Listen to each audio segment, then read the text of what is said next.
आजकल बहुत लोग फेसबुक और इंस्टाग्राम पर अननोन लोगों को दोस्त बनाने से पहले ज़रा भी नहीं हिचकिचाते।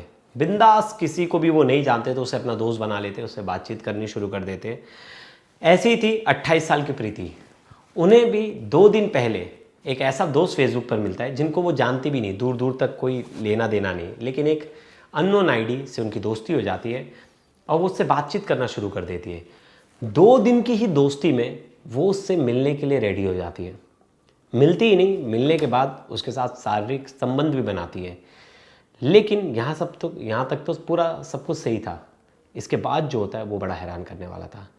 इसके बाद प्रीति की हत्या हो जाती है और हत्या कौन करता है? वही दोस्त जो इससे 2 दिन पहले फेसबुक से मिला है। ये बड़ी हैरान करने वाली खबर है और ये खबर आ रही है कर्नाटका से। तो क्या है इसके पीछे की पूरी स्टोरी? क्या ये किसी तरह का साइको किलर था जो कि फेसबुक से लड़कियों को फंसाता था, फिर बाद में उनकी हत्या कर देता था, या उस जगह पर कुछ ऐसी चीज़ हुई जिसके बाद आरोपी ने इसका मर्डर कर दिया? तो क्या है पूरी कहानी, इस वीडियो में जानेंगे। लास्ट तक ये वीडियो ज़रूर देखिएगा। नमस्कार, मेरा नाम है प्रियेश पांडे और आप देख रहे हो क्राइम तक। कर्नाटका का हसन इलाका। अब हसन इलाके में एक 28 साल की औरत रहती है जिनका नाम है प्रीति, और इनके 2 बच्चे हैं। ये पास के गोदाम में एक काम भी करती है, इनके पति भी जॉब करते हैं। तो परिवार में सब कुछ सही था, सब कुछ बढ़िया चल रहा था। प्रीति को आदत थी कि जब वो टाइम पास नहीं हो रहा है तो वो फेसबुक, इंस्टाग्राम ये सब ज़्यादा यूज़ करती थी और अननोन लोगों से बात करती थी, और थोड़ी बहुत लोगों के बारे में जानना उसे बहुत ज़्यादा अच्छा लगता था, अननोन लोगों के।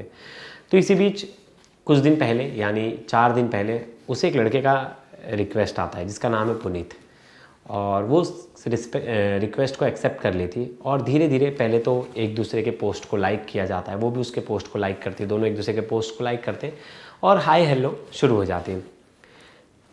हाय हेलो वाली बात धीरे धीरे आगे बढ़ने लगती है। जैसे हर जगह होता है, कन्वर्सेशन लड़के की तरफ से ज़्यादा की जाती। पुनीत ज़्यादा हाय हेलो, ज़्यादा बातचीत कर रहा था, थोड़ा बहुत प्रीति आंसर दे रही थी। लेकिन एक ही दिन में इतनी ज़्यादा कन्वर्सेशन हो जाती है कि वो प्रीति का नंबर मांग लेता है पुनीत। प्रीति अपना नंबर दे देती है और वो चैट भी कर रहे, फ़ोन पे भी बात कर रहे, चैट भी कर रहे, फ़ोन पे भी बात कर रहे। इसी बीच बात इतनी आगे बढ़ जाती है कि कहीं ना कहीं प्रीति को ये नहीं करना चाहिए, क्योंकि अननोन आदमी है, उससे क्यों बात करना है। जब घर में बाल बच्चे, पति हैं, तो वो ठीक भी नहीं लगता कि आप किसी से देर रात तक इस तरह से बात करो, जो कि गलत है। लेकिन प्रीति कर रही थी, वो सब कुछ कर रही थी। अब प्रीति ने क्या किया, पुनीत ने कहा कि चलो हम मिलते हैं, मैं आता हूँ तुम्हें लेने और हम लोग मैसूर घूम के आएंगे, हसन से मैसूर। तो वो रेडी हो जाती, बोलती हाँ ठीक है मिलते हैं। और वो फ़ोन पे डिस्कस करते कि हम लोग जब मिलेंगे तो हम बहुत सारी चीज़ें करेंगे, मस्ती करेंगे, और यहाँ तक कि ये भी डिस्कस करते कि हम फिज़िकल रिलेशन बनाएंगे जिसमें दोनों राज़ी। मतलब सोचिए, 2 दिन की बातचीत में इतना कुछ हो गया। यहाँ प्रीति के पति को कुछ भी नहीं पता, उसे नहीं मालूम। वो कह रही कि मैं किसी काम से जा रही हूँ।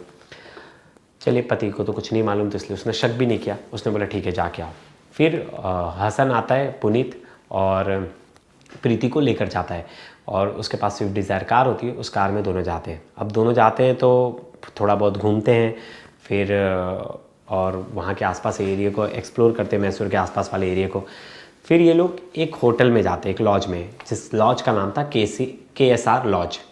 अब उस लॉज में जाते हैं और उस लॉज में जाने के बाद ये संबंध बनाते हैं। और उसके बाद अब पुनीत इसे कहता है कि अब मैं तुम्हें चलो छोड़ देता हूँ। तो बोलती, तो उसने कहा कि नहीं अभी मुझे नहीं जाना, अभी मुझे तुम्हारे साथ और देर रहना है।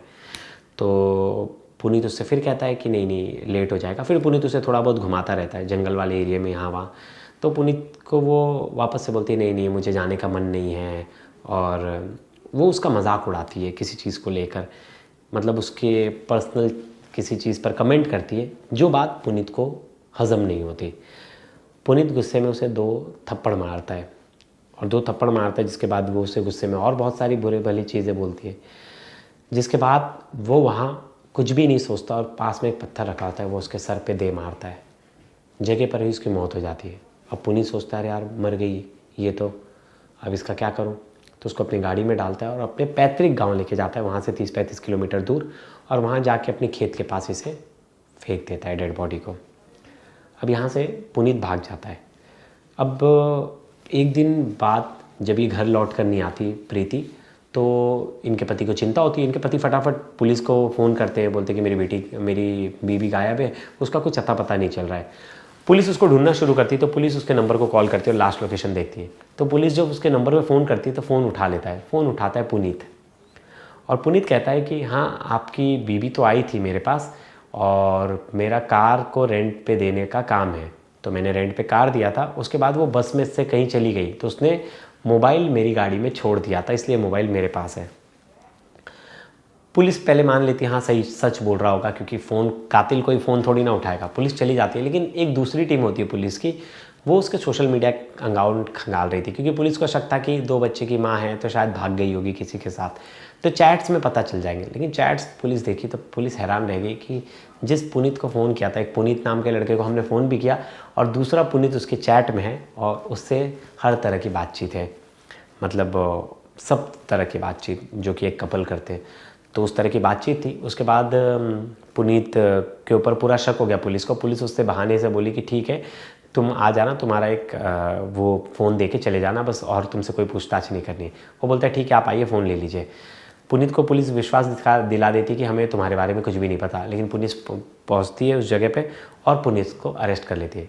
पुलिस को अरेस्ट करने के बाद जब सख्ती से उससे पूछताछ की जाती है कि तुमने तो इसे बुलाया था मिलने के लिए, तुम्हारे चैट में तो सब चीज़ लिखी हुई है, तो सच बता देता है कि मैंने उसे मार के पास के खेत में फेंक दिया है। जिसके बाद पुलिस जाती है वहाँ पास के खेत में और देखती है तो उसकी डेड बॉडी मिल जाती है। उसे पोस्टमार्टम के लिए भेज दिया जाता है पोस्टमार्टम हाउस, और वहाँ पता चलता है कि उसकी पत्थर से कुचलकर और ज़्यादा ब्लीडिंग की वजह से मौत हो गई है। मतलब उसके चेहरे पे आप उसकी बॉडी देख लेते तो आप भी सिरा उठे। मैं भी देखा उसकी डेड बॉडी तो मुझे भी बड़ा अजीब सा लगा, पूरी आँख वगैरह बाहर आ गई थी। अब क्या चीज़ थी कि जब पुलिस ने पूछा कि तुमने ऐसा क्यों किया, तो उसने कहा कि उसने मेरे पर्सनल इशू को लेके कमेंट किया। तो बोली किस तरह का इशू? उसने बोला कि वो टाइम ज़्यादा नहीं दे पाता था और उसका जो सेक्सुअल टाइम है वो ज़्यादा नहीं है। उस चीज़ को लेकर उसने मजाक बनाया, उसी को लेकर मैं बहुत ज़्यादा चिढ़ गया, जिसके बाद मैंने ये हत्या कर दी। अब इस बात को लेकर पुलिस भी शौक थी और पुलिस बोली कि कैसे कोई यार 3 दिन की दोस्ती यारी में कोई किसी से मिलने चला जाएगा। और ये तो हाल फिलहाल में हमने सुना है बम्बल वगैरह में तो भी डेटिंग ऐप जो है उसमें लोग चले जाते हैं, लेकिन फेसबुक से बात करके अननोन किसी से 2 दिन 3 दिन की दोस्ती हुई, उससे चले जा रहे मिलने के लिए। पहली बात तो अननोन लोगों को एक्सेप्ट नहीं करना चाहिए मेरे हिसाब से, रिक्वेस्ट, क्योंकि ज़माना बिल्कुल ठीक नहीं है। मैं अभी भी कहता हूँ, आपने देखा होगा जो व्यूअर्स मुझे सुनते हैं तो बहुत लोगों की ये नाराज़गी होती है मुझसे कि प्रीवियस सर आप रिक्वेस्ट एक्सेप्ट नहीं करते इंस्टाग्राम पे, क्योंकि मैंने एक मेरी आईडी प्राइवेट रखी है और एक मैंने मेरी प्रोफेशनल आईडी है उसे मैंने पब्लिक रखी है, लेकिन मैं उसमें किसी से बातचीत नहीं करता, रिप्लाई नहीं देता, उसमें सिर्फ मेरे कंटेंट डालता हूँ। और एक जो मेरी प्राइवेट आईडी है उसमें सिर्फ जो लोग मुझे जानते हैं वही लोग हैं। तो क्योंकि ये बहुत ज़रूरी है कि क्यों बताना हर किसी को अपनी प्राइवेसी, क्यों वो निछावर करना, क्यों दिखाना, क्यों अननोन लोगों से ज़्यादा बातचीत करना, क्योंकि खतरा हर जगह है। और मुझे लगता है आप किसी पे इस तरह सोशल मीडिया पे विश्वास करके आप उससे मिलने चले जा रहे हो तो बहुत, ये तो और ज़्यादा खतरे वाली बात है, क्योंकि आए दिन ऐसे कुछ ना कुछ चीज़ें हो रही है। हमें याद होगा बम्बल से एक लड़का लड़कियों को मिलने बुलाता था और फिर उनके साथ उनको मार देता था। फिर हमने एक ऐसा भी केस देखा बम्बल के थ्रू लड़कियां हनी ट्रैप कर रही हैं। तो ये तो चलो बम्बल की बात थी, लेकिन फेसबुक से ऐसा कुछ हो जा रहा है। और सोचिए 2 बच्चे की माँ वो इन सब चीज़ों में फंस जा रही है, तो कितनी हैरान करने वाली बात है। अब पुलिस ने उसे जुडिशल कस्टडी में भेज दिया है और उसकी रिमांड लेकर उसे पुलिस ने पूछताछ जारी रखी थी। फिर आने वाले टाइम में देखना पड़ेगा और क्या सबूत होता है और इसके खिलाफ क्या कुछ निकल कर आता है। क्या इसने पहले भी किसी महिला के साथ ऐसा कुछ किया कि ये पहला ही केस है? क्योंकि जिस तरह से इसने जो हत्या को अंजाम दिया, ऐसे लग रहा है साइको किलर है। इसने पहले भी कुछ ना कुछ तो ऐसे इस तरह का क्राइम किया ही होगा। अब धीरे धीरे देखना होगा कि पुलिस और क्या जाँच में निकल कर आता है, और अब जो फैसला करना है वो तो कोर्ट ही करेगा। तो दोस्तों आपकी क्या राय है अननोन लोगों से दोस्ती पे और फेसबुक इंस्टाग्राम जो लोग यूज़ करते हैं, क्या आप लोग भी किसी अननोन का रिक्वेस्ट एक्सेप्ट करते हो? क्या ऐसी इस तरह की कोई बातचीत करते हो? तो ज़रूर कमेंट करके बताइएगा। और क्या इतना जल्दी भरोसा कर लेते हो? क्या आपने किसी पे इतना जल्दी भरोसा कर लिया था बस 3 दिन में? तो आप ज़रूर कमेंट करके बताइएगा, आपके कमेंट्स का इंतज़ार रहेगा। और मेरी जो लास्ट वीडियो थी उसमें मेरे कई भाई थे जो कमेंट जिन्होंने किया था और उन्होंने कहा था कि सर मेरा नाम ले लेना। तो मैं चाहूँगा कि एक बार जो रेगुलर लोग जो मेरी वीडियोस को देखते हैं, बहुत ज़्यादा प्यार करते हैं, वैसे तो मैं नाम ले नहीं पाता किसी वीडियो में, लेकिन मैं चाहूँगा कि इस वीडियो में मैं उन लोगों के नाम ले लूँ और उनको थैंक यू बोलूँ, क्योंकि मुझे भी अच्छा नहीं लगता कि आप मुझे इतना प्यार कर रहे हो और मैं आपको इग्नोर करूं। तो जो शशि प्रभा है उन्होंने कहा था।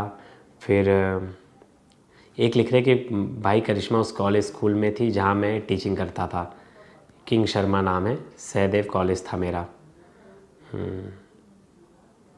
और प्रदीप चौधरी थे, सॉरी मैं उनका नाम अब ले रहा हूँ, सर मेरा नाम ले लो, प्रदीप चौधरी, जिला संत कबीर नगर से। प्रदीप जी आपका बहुत बहुत धन्यवाद, आप मेरे शो को रेगुलर देखते हो और मेरी वीडियोस को बहुत ज़्यादा प्यार देते हो, लाइक्स कमेंट सब करते हो। तो इसी तरह ये तो भले ही मैंने आज 1-2 नाम लिए, लेकिन मैं ट्राई करूँगा क्योंकि मैं पहले से प्रिपेयर हो गया हूँ, क्योंकि समय कम होता है, फिर नाम ढूंढना, हर चैट्स पढ़ना, क्योंकि हर तरह के कमेंट्स होते हैं, हर कमेंट्स तो नहीं पढ़ सकते, लेकिन हाँ जो भाई प्यार करते हैं, मेरी वीडियो को देखते हैं, उनकी बातें मैं लाऊंगा। और आपको कोई टॉपिक भी मुझे लगता है नाम लेने से बेटर आप मुझे टॉपिक सजेस्ट कीजिए, मैं क्या पता वो कहानी मुझे भी पसंद आई हो तो मैं वो कहानी आपको सुना दूँ। तो धन्यवाद दोस्तों।